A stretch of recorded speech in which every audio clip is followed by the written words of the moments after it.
Et bonsoir, une petite vidéo pour vous expliquer comment s'est passée cette huitième chimio et vous donner quelques petits retours sur d'autres sujets.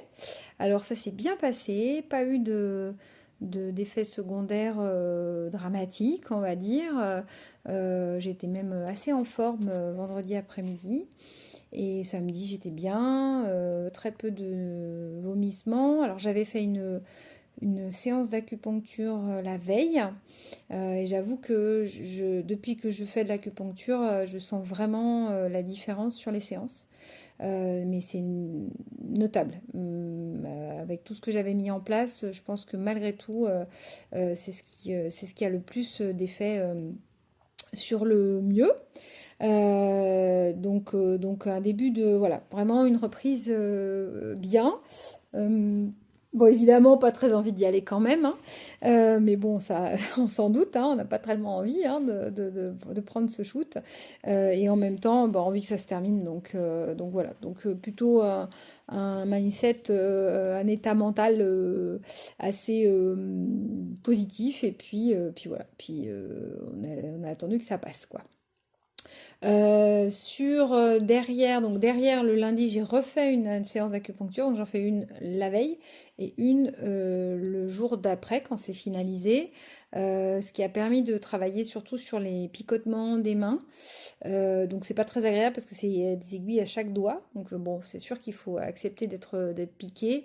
Après, ça fait sur le moment, hein, mais après, une fois que l'aiguille est posée, ça fait plus mal. Et puis, bah, c'est vrai que ça a légèrement atténué. Ça a changé un petit peu la perception en fait. Alors moi, ce que j'ai pu observer, ce qu'on m'a expliqué, ce que j'ai lu et tout, c'est qu'on n'est pas tous pareils sur les effets, les picotements. Moi, ça se passe vraiment qu'avec le froid.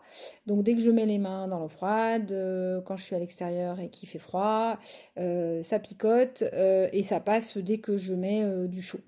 Et j'ai principalement que les mains, j'avais eu les pieds et même un peu les mollets, et avec la réflexologie, ça a stoppé. Donc j'ai vraiment plus que les mains. Bon, c'est pas insupportable parce que du coup ça s'arrête et puis bah bon, il faut faire attention si vous touchez du surgelé ou des choses comme ça. Enfin, attention. C'est juste que quand ça monte fort, on a comme une impression qu'on n'a plus de toucher, quoi, de préhension. Donc on est un petit peu moins habile avec ses mains. Voilà, c'est en ce sens-là qu'il faut faire attention. Très peu de nausées, très très peu. Normalement, après les séances, j'en ai toujours un petit peu, surtout quand j'ai faim. Je mange toujours autant après, mais là, quasiment pas. Avec les odeurs, l'hypérosmie est revenu au galop. Donc, colchicum automnal en granules ça marche très bien. 3 granules et puis en général ça calme la nausée. Et puis moi j'aime bien la réglisse et j'ai trouvé des tout petits cachous de 100% réglisse, voilà, sans sucre. Et ça marche bien aussi pour moi. Et là avec ce temps qui est un peu mitigé, chaud-froid, je suis plutôt à boire de l'eau tiède. L'eau froide aurait plutôt tendance à me donner des nausées, mais l'eau tiède, donc j'ai un thermos et je me mets de l'eau tiède dans le thermos, juste de l'eau, et ça passe bien. Ben, je suis toujours à fond dans les compléments alimentaires, hein, j'ai pas arrêté, donc le magnésium, les oméga 3, voilà, j'avoue que je commence à en avoir un peu ma claque de tous ces trucs, mais bon, en même temps, ça a plutôt, ça semble faire effet puisque je suis quand même assez en forme, donc je pense que ça joue aussi beaucoup. Voilà pour cette reprise.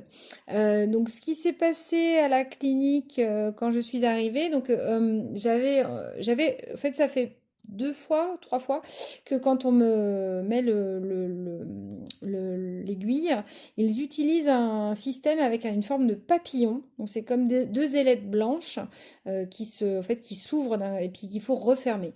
Et en fait, l'aiguille, après discussion avec l'infirmière de la clinique, l'aiguille est très souple et elle a tendance à se tordre facilement, ce qui rend quand même la pause, enfin pas la pause, mais parce que quand même pendant 48 heures on bouge, quoi, et c'est pas très agréable, et surtout quand on l'enlève, ça a tendance à saigner. ça fait une petite croûte quand quand elle la met, donc c'est vraiment pas agréable. Et en discutant avec mon infirmière qui vient me débrancher, en fait, dans les kits de débranchement, c'est pas vraiment des kits de débranchement, et à l'intérieur, il y a un kit, il y a une aiguille. Et là, c'est vraiment une aiguille droite. Et c'était celle-là que j'avais au démarrage. Et donc, cette fois-ci, j'y suis allée avec mon aiguille pour demander à ce que ce soit celle-là qui soit mise. De toute façon, c'est sous blister, donc il n'y a pas de problème. Voilà, comme je vais déjà avec mon pansement. Et puis, ce que j'aime bien aussi, c'est qu'il y a qu'un seul stop. Donc c'est vrai que c'est quand même plus agréable parce que ça fait beaucoup de fils à coller sur la peau. Voilà, j'y vais avec mon sparadrap, avec mon pansement. Maintenant, j'y vais avec ça. Bon, il s'est trouvé que j'ai pas eu besoin parce que ils ont fini par le changer, comme quoi j'étais certainement pas la seule à pas l'apprécier. Et donc voilà, ils sont revenus à ça. Mais sachez que voilà, si vous les avez, vous pouvez aussi demander d'utiliser vos produits. Euh, Au niveau, quand j'ai eu le diagnostic et que j'ai commencé tout ça, j'étais quand même beaucoup dans un sentiment d'injustice. J'étais vraiment pas, voilà, ça a été compliqué quand même d'accepter, hein. Je pense que pour tout le monde, c'est pas simple ce genre de choses. J'ai pris en homéopathie, c'est non, je me souviens jamais, Staphylos agria. Donc vous l'avez en plusieurs dilutions. Après, faut regarder celle qui vous parle le plus. Moi je l'ai en 9CH, mais parce que à la pharmacie c'était que du 9CH, mais ça pourrait être du 7 ou du 5, c'est pas bien grave. Et j'en prends 5 granules le matin et des fois j'en prends le soir aussi. Ça, c'est une souche qui permet vraiment de travailler sur l'injustice, sur la colère, voilà, sur ces sentiments parfois que vous pouvez peut-être ressentir, pas forcément aborder ou évoquer, et ça apaise considérablement. Et puis, on m'a parlé, alors un peu tard quand même, mais bon, donc du coup, je vous en parle, des produits cosmétiques de la marque Même, qui est donc Même dans les deux sens, même la même, et puis en même temps, je m'aime. Hein, c'est marqué Même moi, je garde la tête haute. Et sur chaque produit, il y a une petite phrase, et principalement sur la brume capillaire qui est très efficace apparemment donc pour les personnes qui auraient perdu leurs cheveux et qui auraient besoin de travailler pour hydrater leur crâne, etc. Mais qui est aussi fortifiante pour les cheveux, etc. Il y a toute une gamme, il y a une gamme de maquillage, il y a des crèmes. J'ai pas essayé encore, hein, je viens juste de l'acquérir. Donc je vous ferai un retour sur mes ressentis. C'est comme une émulsion. Donc là, sur la brume, ce que j'ai vu, c'est que ça se secoue et puis du coup, on peut se faire le massage. Donc il y a un massage évidemment crânien qui est pas forcément, j'ai pas vu que c'était forcément conseillé, c'est peut-être dommage, mais voilà, il y a plusieurs façons de se masser le crâne, hein. On a la façon du haut vers le bas. Comme ça avec les deux mains. Donc là je tiens ma tablette donc je peux pas faire les deux mains, mais on a les petits les points circulaires en fait, hein, où avec plusieurs doigts on va masser comme ça à différents endroits du crâne. Et puis après il y a la version avant-arrière où vraiment là on vient bouger toute la peau du crâne, et ça permet de stimuler la circulation sanguine pour aider en fait à ce que le cheveu garde sa force. Voilà, donc avec la brume, je vous dirai ce que j'en pense et si ça me paraît pertinent. Et puis surtout, si ça graisse beaucoup les cheveux, parce que c'est pas conseillé de se laver trop souvent les cheveux, bien évidemment. C'est déjà pas conseillé dans la vie, mais en plus, avec les traitements, il faut éviter. Donc voilà, je verrai, je vous donnerai mon retour. Voilà pour ça. Émotionnellement, j'ai l'impression d'être dans le creux de la vague. Pas tout à fait, plutôt d'être dans l'œil du cyclone. Un peu comme si, bon, il y a eu quand même cette période de fête là, avec ce diagnostic qui était en attente. Ça a quand même été un peu les montagnes russes émotionnelles, hein, je vous avoue, ça n'a pas été simple. Évidemment, une appréhension d'apprendre quelque chose de plus grave ou de devoir changer, de recommencer, de se dire qu'est-ce qu'on fait, est-ce qu'on continue pas, enfin bref, tout ça, une certaine instabilité. Et là, du coup, pouf, un retour au calme, puisque donc effectivement, il n'y a rien, qu'il y a eu concertation et que radiologue a confirmé qu'il n'y avait rien du tout. Et que c'était certainement dû en fait à des résidus, enfin des conséquences résiduelles de l'opération, et que par conséquent, voilà, sous surveillance dans 6 mois, mais qu'a priori, rien du tout. Donc ça, c'était la super nouvelle, avec une gynéco qui est vraiment humaine et sympa, ça change un petit peu. Et c'est vrai que du coup là il y a comme un voilà, c'est comme une espèce d'œil de cyclone, hein, vraiment ce calme. D'un coup il y a comme un calme. Et ça veut pas dire que derrière j'espère une tempête, hein, je projette rien, voilà, je sais pas du tout, mais en tout cas voilà, je sens qu'il y a quelque chose qui se pose. J'imagine parce que il y a eu la barre des commandes de la moitié des séances aussi de fête, qu'il y a quand même eu cette montée de stress un peu pendant les vacances, et puis que du coup là maintenant ça redescend.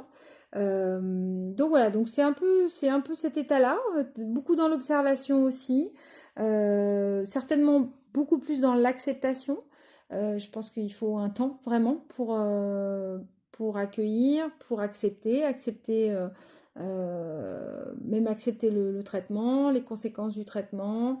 Alors c'est vrai que je trouve que j'ai beaucoup de chance, hein, de le vivre comme ça. Je mets beaucoup de choses en place pour que ce soit le cas, mais malgré tout, même comme ça, je pense que j'ai beaucoup de chance que ça se stabilise.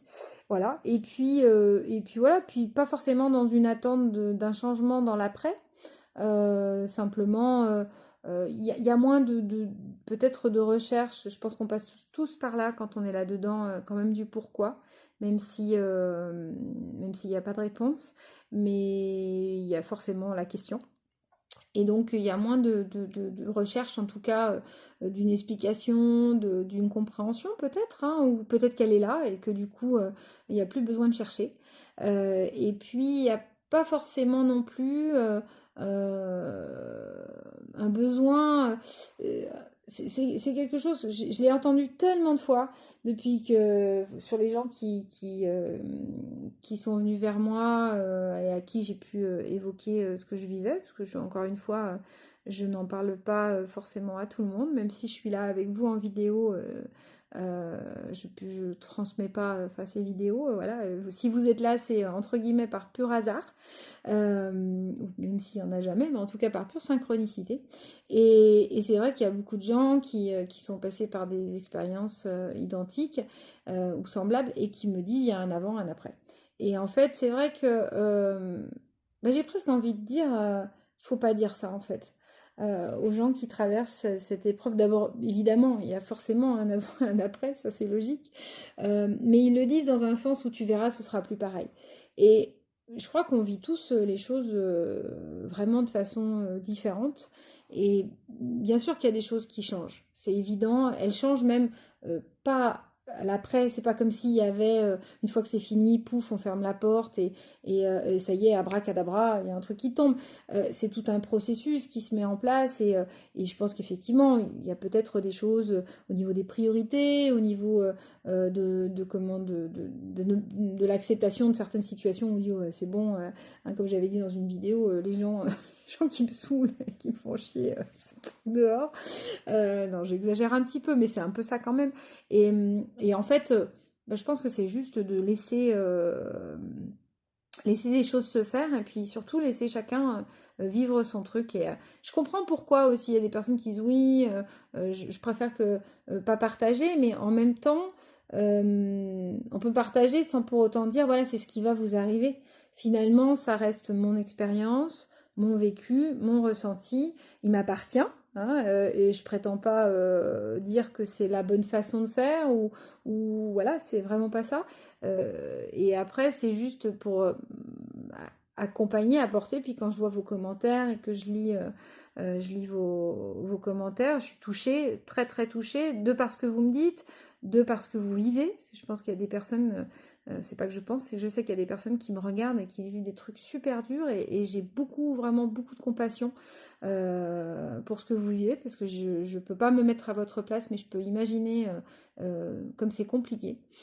Et donc voilà, donc tout ça pour dire que l'œil du cyclone, j'en reviens à l'œil du cyclone, et que voilà, que l'après, il y a des projets, il y a plein de choses qui se sont passées dans ma vie depuis que j'ai eu le diagnostic. C'est quelque chose dont j'ai pas parlé, mais je ferai une vidéo dans pas longtemps. J'ai très envie, ça fait un petit moment que ça me trotte sur le cancer, le traitement et l'intimité. Parce que je pense que c'est important, que je pense qu'on n'en parle pas assez. Et voilà, je vous ferai une petite vidéo spécialement là-dessus. Et si vous avez des sujets où vous dites, tiens, je me pose des questions là-dessus, alors je n'ai pas réponse à tout, hein, mais si je peux contribuer, en tout cas, je le ferai avec grand plaisir. Donc n'hésitez pas à me partager vos questionnements, vos envies. Et voilà, ça sera toujours, toujours un plaisir. Et j'ai juste une pensée. Pour quelqu'un qui m'a dit j'espère que quand tu auras passé tout ça, tu continueras à faire des vidéos. Et bien pourquoi pas. Peut-être sur d'autres sujets ou en tout cas autour d'eux.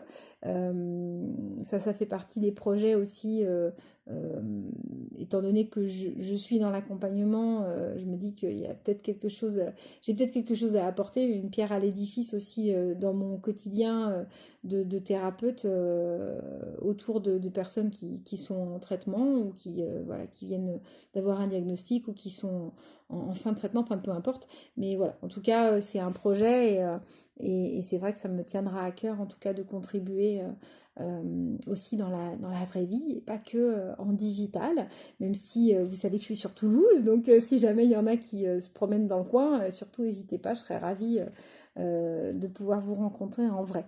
Voilà, bonne soirée et puis à la prochaine vidéo avec de nouvelles pensées. À bientôt.